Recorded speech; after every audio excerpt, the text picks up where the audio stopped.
Soyons reconnaissants envers Dieu. 1 Thessaloniciens chapitre 5 verset 18. J'attire votre attention. Regardez-moi, écoutez la parole. Évitez les distractions. Évitez les distractions, c'est le moment de Dieu. C'est le moment de la parole. 1 Thessaloniciens chapitre 5 verset 18.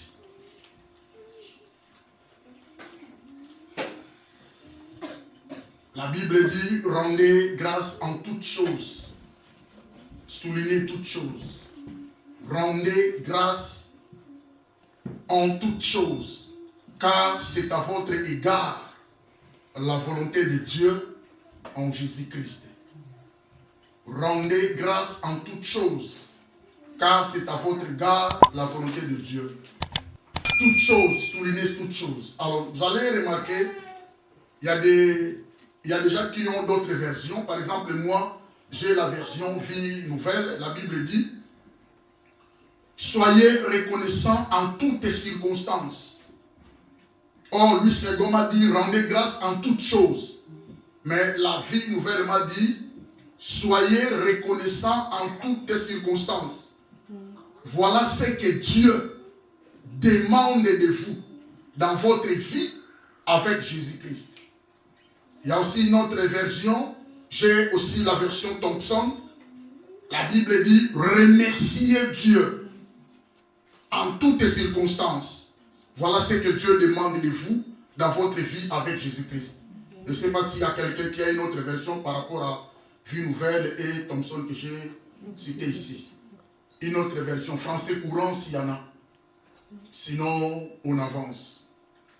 Donc, rendez grâce en toutes choses. Les choses représentent les circonstances. Soyez reconnaissants en toutes circonstances. Quand on parle des choses, quand on parle des circonstances, on voit les événements. Bibliquement parlant, on voit les bienfaits de Dieu par rapport à nous. C'est-à-dire les choses que Dieu a réalisées. Les choses que Dieu avait manifestées à notre égard. Remercier Dieu en toutes circonstances. C'est-à-dire il y avait des circonstances par lesquelles nous avions traversé au passé et aujourd'hui, et ça va encore y arriver au futur, à l'avenir. C'est-à-dire nous rendons grâce à Dieu. C'est-à-dire nous remercions Dieu. Et nous voulons manifester notre gratitude envers ce Dieu. Alors voilà, mon thème est intitulé « Soyons reconnaissants envers Dieu ». N'oubliez pas les impératifs. Sois, soyez, soyons. Soyons reconnaissants envers Dieu. C'est-à-dire que c'est une recommandation. C'est une obligation que Dieu est en train de nous donner. C'est une imposition que Dieu nous donne. Parce que les impératifs sont des expressions ou des mots grammaticaux qui nous imposent, qui nous obligent de faire ce que Dieu nous demande. Ça nous amène à obéir à l'obéissance de Dieu.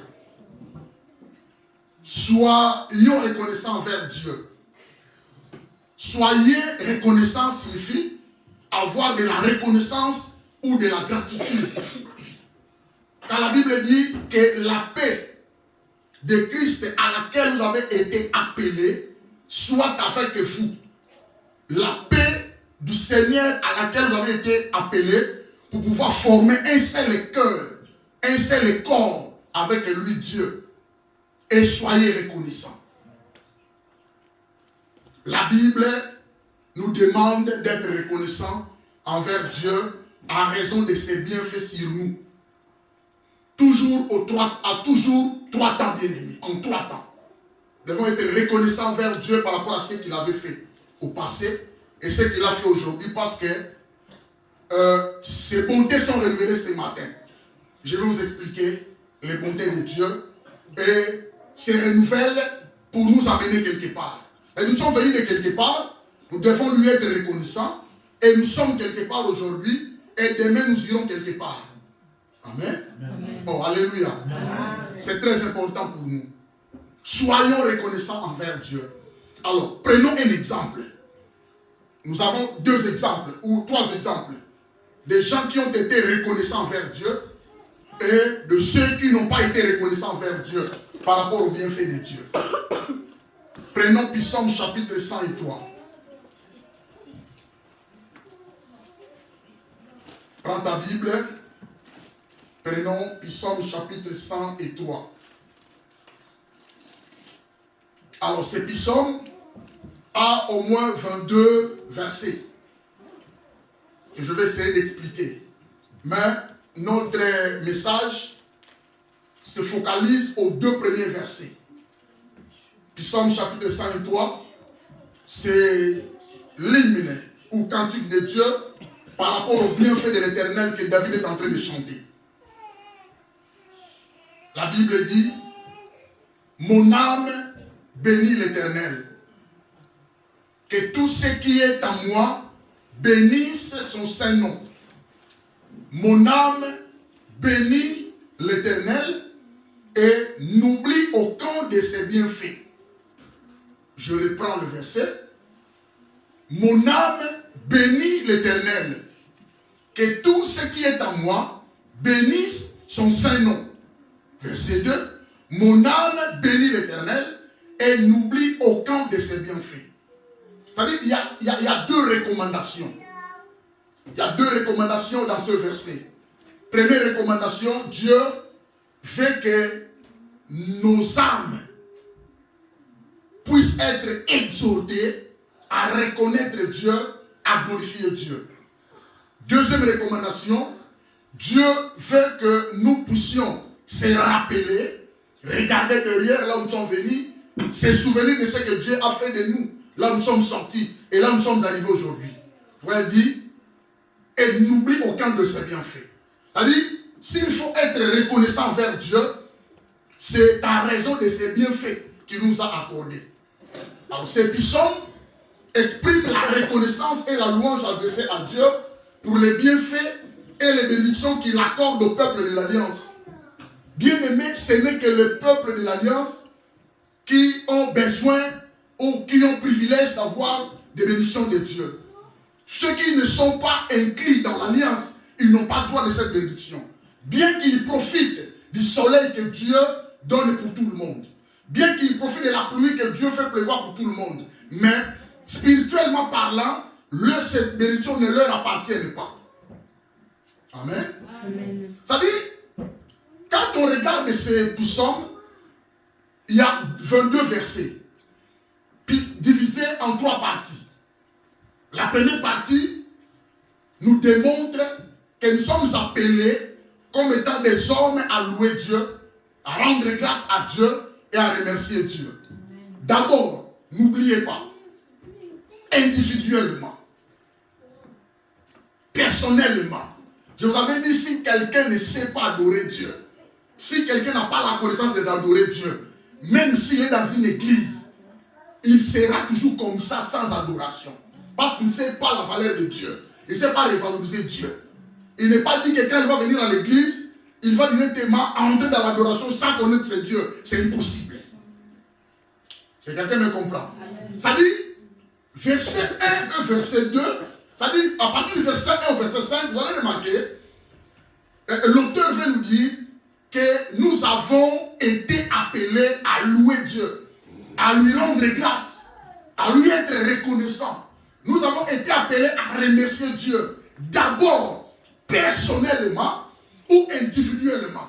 Regardez verset 1 au verset 5. C'est pourquoi l'auteur dira mon âme.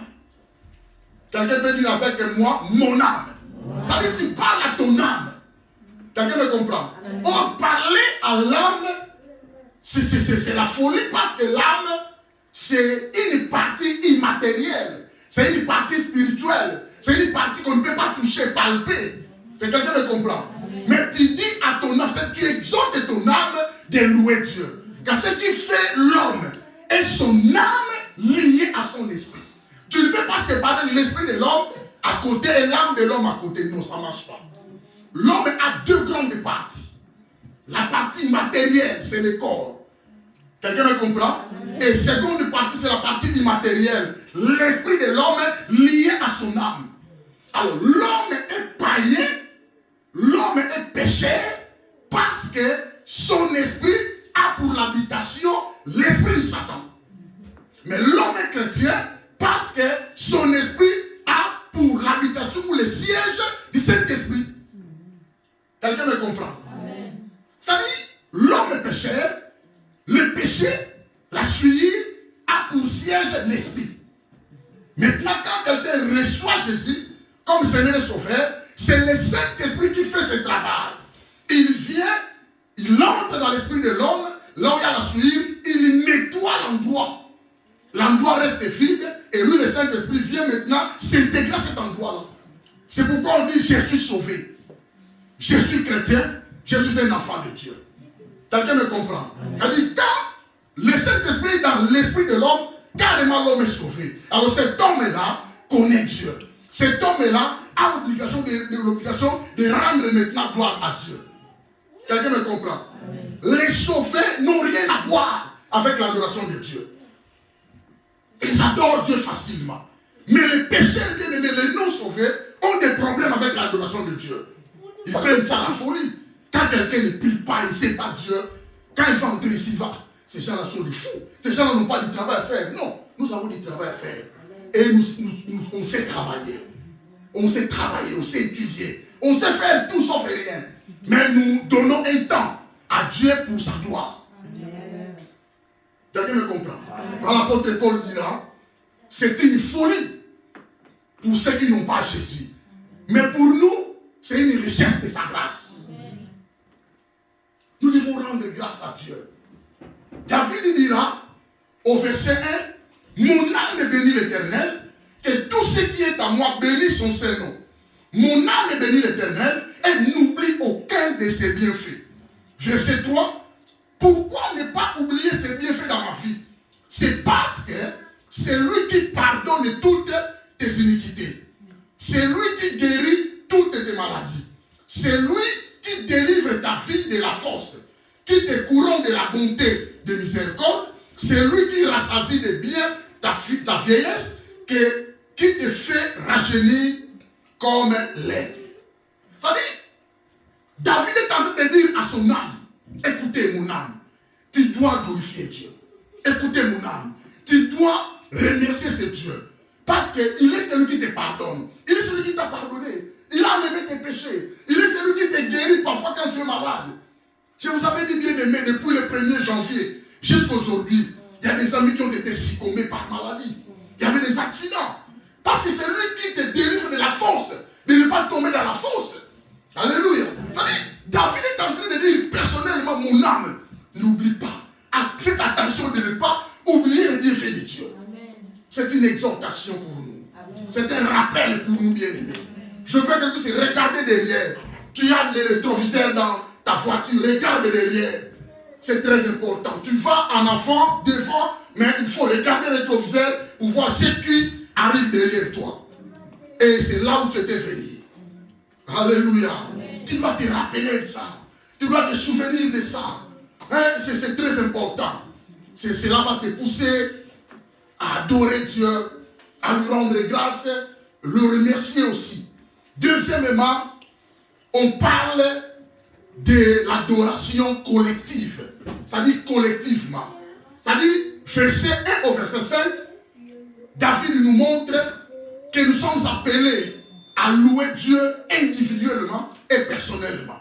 Tandis que, deuxième partie, à partir du verset 6 au verset 19, David nous montre que nous sommes appelés à louer Dieu collectivement. Nous devons être ensemble. C'est ça l'église. C'est ça l'église. Ne restez pas à la maison avec des chaînes YouTube, des gens que tu ne connais pas. Des gens bien-aimés que tu n'as jamais eu connaissance d'eux. Un pasteur doit avoir des gens à côté de lui pour pouvoir exercer le ministère. À côté d'un pasteur qu'il faut lier des chantres pour pouvoir chanter, entonner l'adoration. Un pasteur doit avoir celui du média pour pouvoir filmer. Un pasteur doit avoir le modérateur. C'est-à-dire l'église, je parle du ministère. Je parle du service, du travail de Dieu. Les gens ne peuvent pas rester à la maison. Tu adores Dieu, c'est bien. Mais de temps à autre, il faut se réunir dans l'assemblée. L'église, c'est un ministère spirituel. L'église, c'est un service à rendre à Dieu. Nous devons réaliser des cultes ensemble. Parce que nous avons un seul Seigneur. Parce que nous avons un seul esprit. Parce que nous avons un seul baptême. Parce que nous confessons une seule foi. Parce que nous avons un seul médiateur entre Dieu et les hommes. Jésus-Christ est homme. Et quelqu'un me comprend? Le Seigneur est en train d'intercéder pour nous dans son trône de grâce. Nous devons être sur la terre avec le Saint-Esprit. Alléluia. Nous avons deux intercesseurs. Nous avons le Saint-Esprit qui est avec nous comme étant un consolateur, Paraclétos. C'est-à-dire celui qui est à côté de quelqu'un pour pouvoir nous consoler, nous fortifier, d'être ensemble dans la présence de Dieu. Et le Seigneur est là dans son trône de grâce. Il est en train d'intercéder en faveur de son Église. Parce qu'il est la tête. La tête et le corps doivent se réunir un jour au ciel. Et quelqu'un me comprend? C'est-à-dire, personnellement, tu dois adorer Dieu. Il faut changer ta méthode, bien-aimé, de comprendre les choses. Il faut changer, bien-aimé, ta vie, bien-aimé, c'est très important. Il faut que ta vie soit restaurée. Tu dois renouveler ta vie. Dans une voiture, il faut qu'il y ait du renouvellement. On enlève de l'huile ancienne. Parce que ça devient noir. Les bandes de frein doivent changer. Les pneus bien-aimés au temps de l'hiver, ce ne sont pas les mêmes pneus du temps de l'été. On doit changer. Tu dois renouveler ta vie. C'est très important, bien-aimé. Si les gens ne veulent pas renouveler, passer au renouvellement, bien-aimé, ils vont rester le même. Or, il n'y a que quelqu'un qui n'est pas changé, qui ne sait pas changer. Il est constant, il est le même hier, aujourd'hui, éternellement. Mais nous, les hommes, nous changeons. Quelqu'un me comprend? J'étais enfant, il n'y avait pas de barbe. Quand je commence à grandir, il y avait des barbes noires. S'il vous plaît, des cheveux noirs. Mais aujourd'hui, il y a des cheveux blancs. Il y a des barbes blanches, moi. C'est-à-dire que je change au fur et à mesure, je suis en train de grandir, je suis en train de changer. Il n'y a que Dieu qui ne change pas. Mais les hommes doivent changer. C'est quelqu'un qui me comprend. Tu dois adorer Dieu. Tu dois avoir l'habitude de se réunir dans l'assemblée collectivement avec les autres amis pour pouvoir confesser la même foi que toi tu confesses. C'est quelqu'un qui me comprend. C'est la parole de Dieu. Ce n'est pas pour vous inciter, bien aimé, à faire d'autres choses. Donc voilà, c'est très important. Alors, ce qui est important, ton âme. Parce que ton âme est sauvée. Ton âme est sauvée. Ton esprit a pour siège l'habitation de Dieu. C'est-à-dire, Dieu a fait de toi son habitation. Tu es celui qui porte Dieu. Tu es le véhicule de Dieu. Partout où tu vas, tu as le Saint-Esprit en toi et tu as Dieu en toi. C'est-à-dire, tu dois avoir cette attitude. Tu dois avoir ce comportement d'adorer Dieu, de louer Dieu, de lui rendre grâce. Alors, vous allez remarquer, il y a 3 versets. Au verset 2 de ce psaume 103, il dit, mon âme bénit l'Éternel. Au verset 1, mon âme bénit l'Éternel. Au verset 22, le refrain de ce verset dit, le dernier verset, mon âme bénit l'Éternel. Descend un peu au psaume 104, au premier verset. Ça dit, c'est un rappel. Vous allez remarquer, mon âme bénit l'Éternel. Éternel est mon Dieu. Tu es infiniment grand. Tu es revêtu d'éclat et de magnificence. Alléluia. Amen. Ce sont des paroles fortes qui nous viennent, bien aimés, rappeler pour pouvoir être reconnaissants vers ce Dieu. Alors, ici, c'est une exhortation pour notre âme de pouvoir bénir l'Éternel. L'âme, bien aimée, ne désigne pas seulement la partie immatérielle de notre être, mais notre personne tout entière. Quand David est en train de parler de l'âme, écoutez bien aimé, écoutez-moi. J'avais dit que nous avons, l'homme a 2 grandes parties. La première partie, c'est la partie du corps matériel. La seconde partie, c'est 2 éléments. L'esprit de l'homme est lié à son âme. C'est la partie immatérielle. C'est-à-dire qu'on ne peut pas toucher. C'est-à-dire la partie spirituelle de l'homme. Mais quand David parle de l'âme, pour pouvoir adorer Dieu, rendre grâce à Dieu, David veut nous dire que ton corps tout entier doit adorer Dieu. Quelqu'un me comprend? L'âme ne peut pas marcher seule avec l'esprit. Si l'âme marche, c'est-à-dire que c'est ton corps qui apporte l'âme. qui porte l'âme. Quelqu'un me comprend? Ça dit, donc cela signifie que l'esprit de l'homme, l'âme de l'homme et le corps sont invités. Quand on parle de l'âme, l'esprit et le corps, on voit un humain debout. Alors tu es invité, bien-aimé, à bénir le saint nom de Dieu. C'est la parole de Dieu. C'est pourquoi l'homme représente un triple sacrifice pour l'adoration. Tu dois représenter triple sacrifice pour l'adoration. Selon Romains chapitre 12, verset 1. La Bible dit, je vous exhorte donc, frères, par les compassions de Dieu, à offrir vos corps. À offrir vos corps. C'est-à-dire, ton âme est là, ton esprit est là, et ton corps est là. À offrir vos corps comme un sacrifice vivant. Un sacrifice qui bouge, un sacrifice qui marche, et non un sacrifice qui est déjà mort. On ne donne pas à Dieu les sacrifices déjà morts. Tu as tué ton sacrifice à la maison et tu viens offrir à Dieu, ça ne marche pas. Un sacrifice doit être vivant. Et l'Éternel regarde comment tu es en train d'égorger l'animal afin que le sang tombe. Est-ce que quelqu'un me comprend? C'est-à-dire que tu dois sacrifier ton corps, tu dois être un sacrifice vivant. Il y a des gens qui marchent dans la rue, à l'extérieur bien aimé, sont des païens, ce sont des sacrifices des gens morts.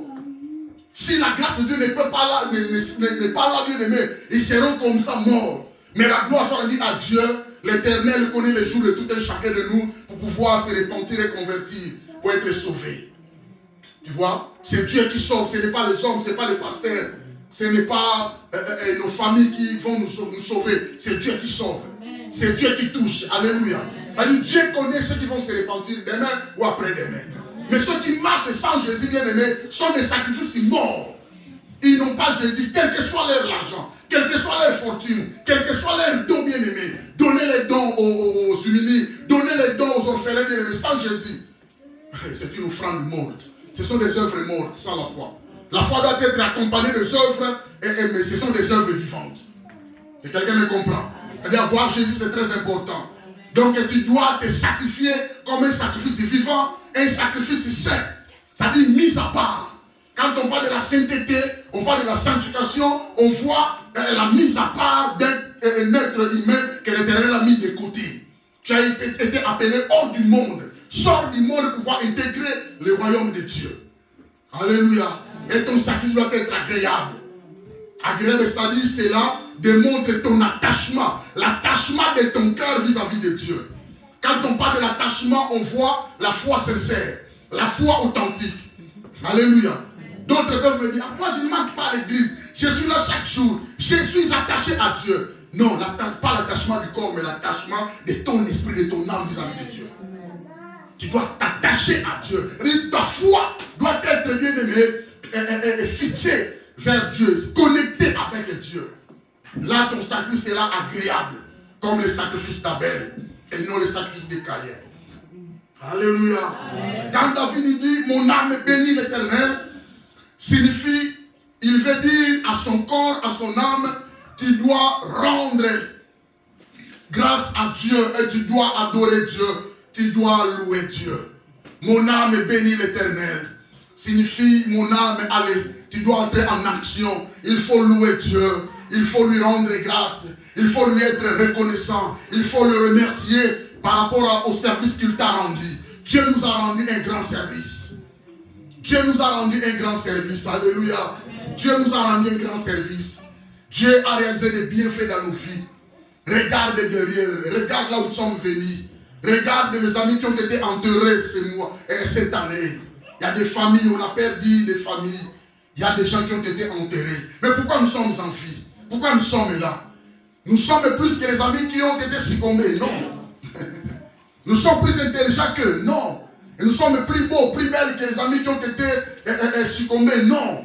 Mais c'était la volonté de Dieu. Amen. Que nous puissions être là. Amen. Alléluia. Amen. Mon âme bénit l'Éternel. Lorsque les chrétiens bénissent le Seigneur, ils commencent par évoquer, c'est-à-dire appeler la présence de Dieu. Pour trois raisons. Parce que quand on appelle Dieu, il manifeste sa bonté, il manifeste sa justice et il manifeste sa gloire. Puis nous devons rendre grâce à Dieu. Alléluia. Ça veut dire que nous sommes appelés à louer Dieu pour ses bienfaits dans notre vie individuelle et collective. Alors l'expression n'oublie pas et n'oublie aucun de ses bienfaits. N'oublie aucun de ses bienfaits. Signifie se rappeler. Signifie se souvenir de ce que Dieu a fait de toi. Est-ce que quelqu'un peut me dire que depuis que je suis né, jusqu'à ce que je suis vivant aujourd'hui, Dieu n'a rien fait dans ma vie? D'ailleurs, c'est ma force. Ah, si je suis vivant, c'est ma force.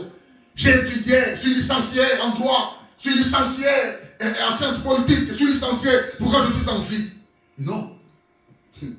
Qui me dira que Dieu n'a rien fait? Derrière le souffle que je mange avec ça, j'avais acheté un grand prix. Tu peux avoir de l'argent, mais tu ne peux pas acheter le souffle. Tu peux avoir de l'argent pour acheter les médicaments, mais les médicaments ne guérissent pas. C'est Dieu qui guérit. Alléluia. Tu peux avoir de l'argent, mais l'argent ne peut pas se lever, appeler les pompiers pendant la nuit à 0 heure. Dis à ton argent, l'argent, j'ai mal, appelle les pompiers. Tu vas mourir. Et l'antichrist viendra prendre cet argent. Alléluia. Ce sont des raisons qui nous poussent, bien aimés. Et je vais te choquer, bien aimé. Afin que je puisse arriver à la fin de ce message, je vais te choquer. Tu vas voir que non, j'ai raison d'adorer ce Dieu. J'ai raison de louer ce Dieu parce qu'il est merveilleux. C'est-à-dire l'invitation à louer Dieu résonne une deuxième fois avec un ajout significatif. C'est lui de ne pas l'oublier. Et n'oublie aucun de ses bienfaits. C'est un rappel pour tout et chacun de nous. Combien ces rappels, bien aimés, est utile? En effet, nous en oublions. Beaucoup de gens oublient facilement quand ils mangent, quand ils ont de l'argent, quand ils ont le souffle de vie, quand ils ont la paix, quand ils ont été satisfaits de leurs désirs, de leurs besoins physiques. Ils oublient Dieu facilement. Les gens oublient facilement. Mais il y a une exhortation qui tombe aujourd'hui dans la vie de tout un chacun de nous. Et n'oublie aucun des bienfaits de ton Dieu. N'oublie aucun de ses bienfaits. Alléluia. Parmi les dons de Dieu qui sont disponibles sur la terre, c'est la figure bien aimée. Premièrement, le pardon de nos péchés. Alléluia. La guérison, la délivrance de la mort, la bonté, la miséricorde et la nourriture nécessaire pour vivre. C'est très important. Alors, pourquoi devons-nous être reconnaissants envers ce Dieu? Soyons reconnaissants envers ce Dieu. Quelles sont les raisons de notre reconnaissance envers ce Dieu? Je vais te donner seulement une seule raison. Mais cette raison englobe la vie. Cette raison englobe toute la vie de l'homme depuis que l'homme est né jusqu'à ce que l'homme va quitter cette terre. Une seule raison suffit pour toi. Pourquoi être reconnaissant envers ce Dieu? Parce que la Bible dit dans 1 Thessaloniciens 5, 18, là où nous sommes venus, la Bible dit, soyez reconnaissants. Et soyez reconnaissants. C'est que Dieu demande de vous être reconnaissants en raison de Jésus-Christ qui est en vous. Soyez reconnaissants. Nous ne devons jamais oublier la bonté de Dieu. Voilà. C'est la raison qui nous pousse d'être reconnaissants envers ce Dieu. C'est en raison de sa bonté. Dis avec moi la bonté de Dieu. Oh, plus fort, la bonté de Dieu. Oh, dis encore plus fort, la bonté de Dieu.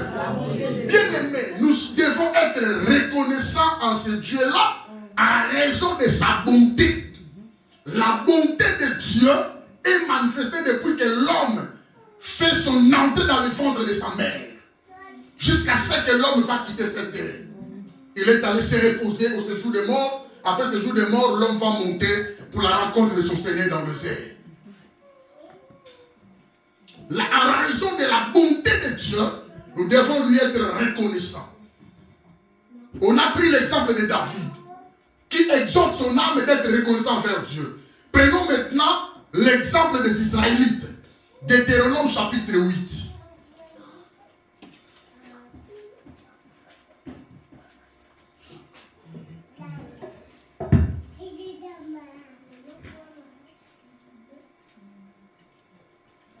Deutéronome chapitre 8, nous allons commencer à partir du verset 12. Non, verset 12 au verset 14. Deutéronome chapitre 8, à partir du verset 12. La Bible dit ceci.